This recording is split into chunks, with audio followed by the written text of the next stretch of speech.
여러분, 한일장신대학교에 봄이 찾아왔습니다. 네, 반갑습니다. 지난주에 봄비가 오더니 벌써 세상이 초록초록해진 것 같아요. 새싹이 돋아나는 거 보니까 살짝 샘이 나거든요. 나무에는 싹이 나는데 제 머리에는 싹이 나지 않아요. 그런데 선생님, 제 머리카락을 싹에 비유하는 거 네. 약간 시적이지 않습니까?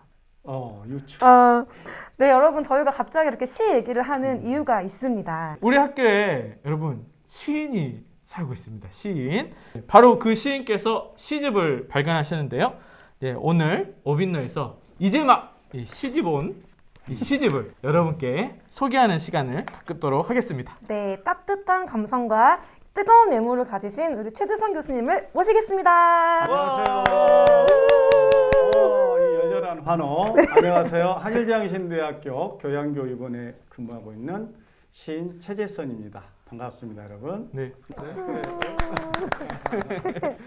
네. 교수님, 네. 1년 만에 시집을 발간하셨습니다. 네, 1년 만에 발간했죠. 네. 이 문화나라 이 시집에 대해서 짧게 소개 한번 부탁드리겠습니다. 저는 매일 밥 먹듯이 숨 쉬듯이 글을 쓰는데 이게 작년에 쓴 글 가운데서 120편을 선별해서 발간한 6번째 시집입니다. 잠깐, 저희가 사실 준비한 이벤트가 있습니다. 이번 최재성 교수님께서 발간하신 시집의 제목을 유튜브 댓글로 남겨주시는 분들 중에 5분을 추첨해서 작가 사인이 담긴 책을 저희가 선물로 드리도록 하겠습니다. 작가의 사인이 담긴 네. 리미티드 에디션. 그렇죠. 네. 자, 그러면 본격적으로 우리가 시 이야기를 한번 해보겠습니다. 네. 네. 교수님, 이번 문화나라 시집에 담긴 이 시들이 주로 어디에서 이게 탄생했는지 궁금합니다. 이번에 120편 가운데서는 우주, 자연, 생명, 가족에 대한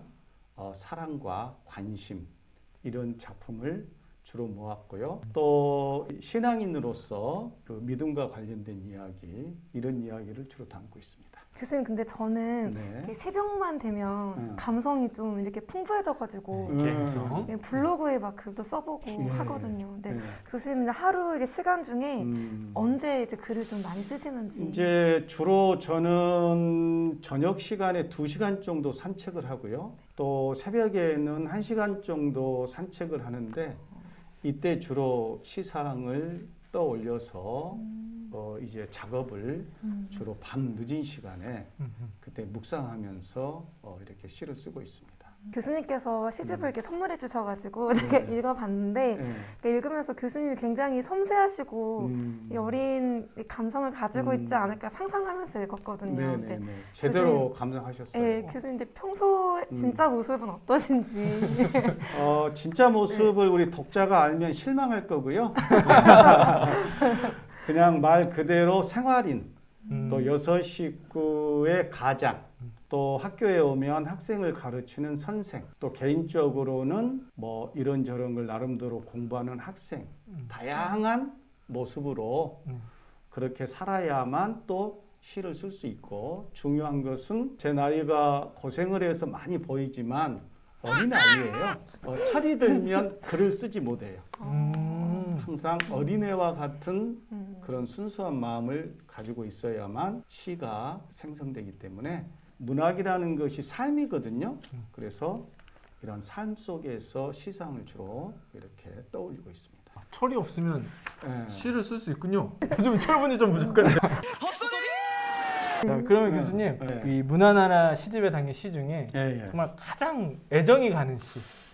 깨물어서 안 아픈 손가락 없듯이 모든 작품이 다 애정을 가지만 이번 시집의 표제 시인 문화나라라는 시를 좀 추천하고 싶어요. 한번 낭송해 볼까요? 네. 네. 그래요. 문화나라 최재선. 이 새벽 내 심장 뛰게 하시고 혈류의 강 흐리게 하신 주께 문안하라. 밤새 잠들지 않고 하늘 한 모서리 봄꽃으로 피어있는 달에게 문안하라.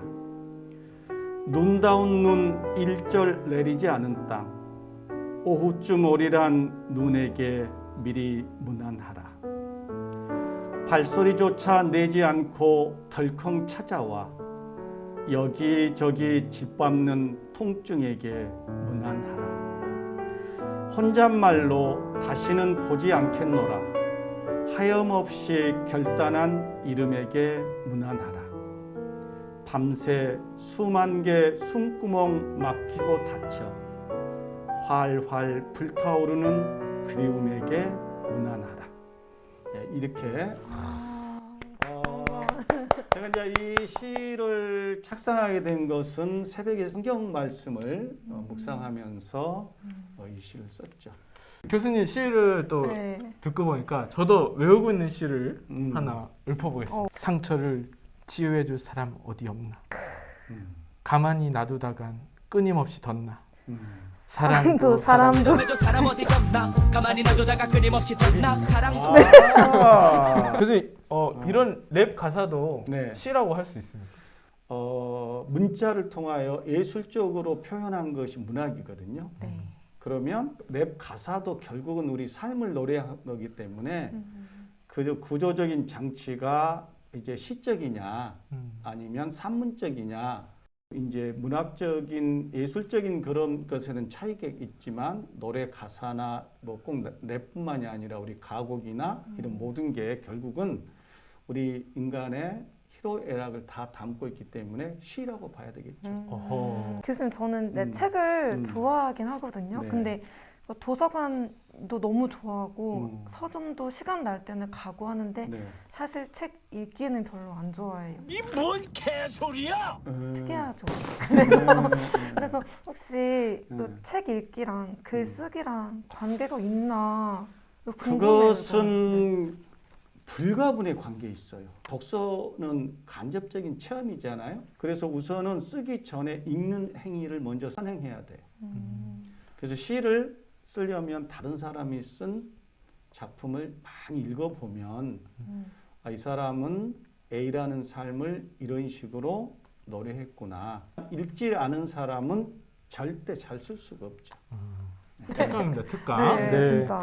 네. 교수님, 근데 네. 사실 시 한 편이 되게 이렇게 뭐랄까 좀 약간 짧게 보이잖아요. 네네. 그래서 긴 글보다는 네. 좀 시를 쓰는 거를 약간 쉽게 생각하는 사람들도 좀 있는 것 같아요. 네.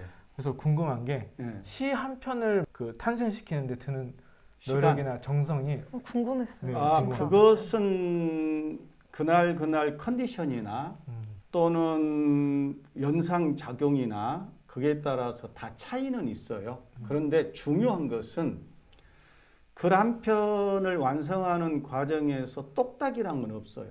사전에 설계, 어떻게 이 작품을 산출해 낼 것인지에 대한 계획을 세우고 그 다음에 실행, 작품을 쓴 다음에 퇴고 수정하는 시간을 많이 투자해야 돼요. 예를 들자면 A라는 시를 썼다고 한다면 그건 뚝딱해서 나온 게 아니고 이렇게 설계를 해서 설계하는 시간이 2시간이 걸릴 수도 있고 일주일이 걸릴 수도 있고 한 달이 걸릴 수도 있고 또 쓴 시간이 어떤 것은 5분 만에 쓸 수도 있고 똑같은 아까 이틀, 1시간, 일주일 이상이 걸릴 수도 있고 이 과정에서 끝이 아니라 수정하는 시간이 또 많이 걸려요. 글 한 편을 쓰는 것이 30분 걸린다면 설계하는데 2시간 반 이상, 퇴고하는데 4시간 정도. 어휴.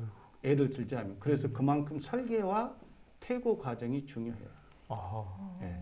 저는 시 쓸 때 예. 계획을 한다는 게 예. 저는 조금 놀랐습니다. 음. 보통 우리가 상상하기에 시상이 떠올라 이렇게 갖고 막 맞아요. 시를 쓰잖아요. 진짜. 그것은 이제 아니고 문안하라는 작품 아까 예를 들자면 성경을 묵상하다가 문안하라 우리가 단어가 모여서 문장이 되고 문장이 모여서 단락 글이 되잖아요. 이 문안하라라는 어휘를 가지고 글을 써봐야 되겠다 하면서 이 속에 넣을 게 뭘 넣을 것인지 그 속에 내 삶 모두가 다 들어있거든요. 그래서 그걸 쓰고 나서 또 시가 가지고 있는 구조나 형식이나 운율이나 표현 같은 것을 여러 번 수정 작업을 하고 나서 이 정도면 괜찮겠다 싶을 때 내놓는 거죠. 네. 교수님께서 이제 계속 이제 작품 활동을 하시는데 네. 지치지 않고 글을 쓸 수 있는 원동력이랄까? 그런 건 뭐가 있을까요? 그것은 바로 글쓰기는 삶이니까 그렇죠. 그리고 크리스찬 같은 경우에는 극한적인 상황에서 기도를 하지 않아요. 네. 작가는 극한적인 상황에서 글을 써요. 예를 들자면 내가 지금 누구한테 인격적인 모독을 당했다. 그러면 글을 쓰지 않으면 막 인간적으로 모멸감을 느끼고 분하고 그러잖아요. 모멸감을 자존감으로 승화시키는 작업이 글쓰기예요. 어허. 그러면서 자신을 다스리고 또 그 글을 통해서 부정적인 기제를 소거하고 그러면서 내 자신이 영혼이 시들지 않게 스스로 다스리는 거죠. 교수님 밖에 오늘 날씨가 너무 좋았는데요. 네. 이런 날은 또 즉석시가 삼행시로 가보겠습니다. 네, 삼행시. 최재선으로 가볼 건데요. 아, 예. 최고의 대학 한일장신대학교. 오 재학생이 준비하시죠. 최고로 만족하는 대학교. 선생님은 여러분을 기다리겠습니다. 한일장신대학교. 근데 너무 저기 짜우셨죠? 예를 들자면 시인은 스위치를 누르면 불이 들어오듯이 그리고 스타는 항상 인터뷰할 준비가 돼 있어요. 역시 시인이신 것 같아요. 우리 한일장신대학교 사랑하는 재학생들 분께 들려주고 싶은 시 한 편 낭송해 주시죠. 그래요. 이 시집에 보면 손이라는 시가 있는데 이 손은 우리 신체적인 손을 말하죠. 그래서 이 손은 여러분이 들어보면 알겠지만 상당히 우리 학교 근학 이념하고도 좀 관련이 있을 것 같아요. 그래서 이 시를 읽어 드리도록 하겠습니다. 선, 최재선. 아낌없이 내밀면 우리지만 꼭 움켜쥐면 나뿐인 것 있지. 토닥거려주면 위로되지만 삿대질하면 모욕인 것 있지. 모른 척하며 살아온 손 말이야. 서로 맞잡으면 봄날 되지만 어그러지면 추위인 것 있지. 잘 어루만져주면 힘 되지만 잘못 쓰면 상처 되는 것 있지. 깊이 들여다보지 못한 손 말이야. 지그시 모으면 소망이지만 따로 떼놓으면 절망인 것 있지. 서로 맞부딪히면 찬양이지만 나누어 놓으면 불평인 것 있지. 간곡히 기도하지 못한 손 말이야. 너무 좋습니다, 교수님. 좋은 글은 다른 사람과 관계뿐만 아니라 내 자신과 관계, 공동체가 다 같이 행복할 때 좋은 글이 나오는 거예요.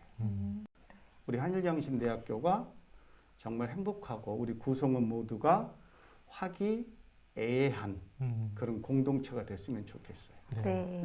오늘 최 시인께서 예. 여러분의 남기는 아름다운 시 선물 잘 들으셨죠? 네, 이 선물 또 잘 받으시고 자 그러면 이번 주 오빈너는 예. 여기서 마치겠습니다. 네. 네, 감사합니다. 네, 다음 주에 또 만나요. 안녕. 안녕.